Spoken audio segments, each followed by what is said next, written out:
My name is Sherwood, and I'm a research scientist at the Gulf of Maine Research Institute.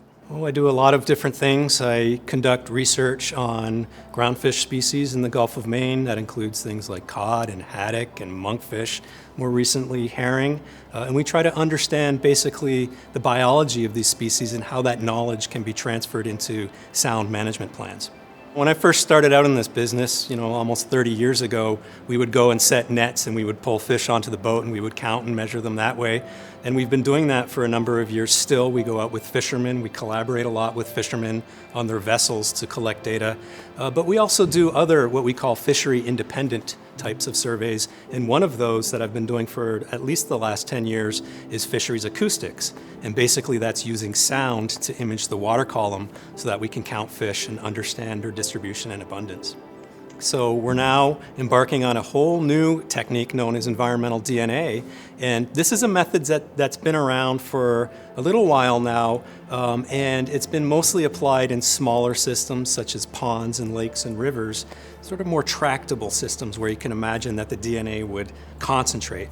But recently there's been some studies to show that this technique can actually be applied in the ocean. And so what we're trying to do is we're trying to pair this technique of environmental DNA, going out and grabbing water samples from depths of 100 meters or more, bringing them back to the surface, analyzing them in the lab for the DNA content, and then comparing that to these other techniques such as the fisheries acoustics. The idea is that if we can get this working well enough that we can hopefully get this into working assessments for the species that we care about.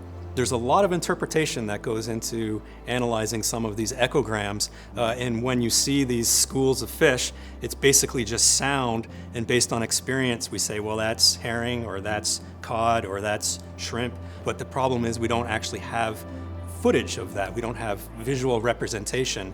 And so something like eDNA can really help us to understand exactly what those schools are just by dropping a bottle right into the school itself.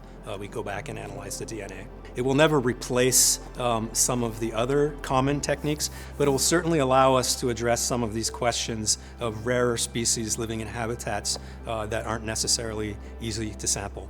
Where GMRI fits into all of this research is we're very attuned to a lot of the questions around where fish might be migrating to in terms of responses to climate change, where they might be moving to in response to declining populations. And so a lot of those questions existed already before the environmental DNA technique came along. And what the eDNA technique allows us to do is go back and look at some of those questions with a different lens. And so we're really at the forefront of applying this method to fisheries science in an offshore context, whereas before a lot of the research has been done very much inshore in these smaller aquatic systems.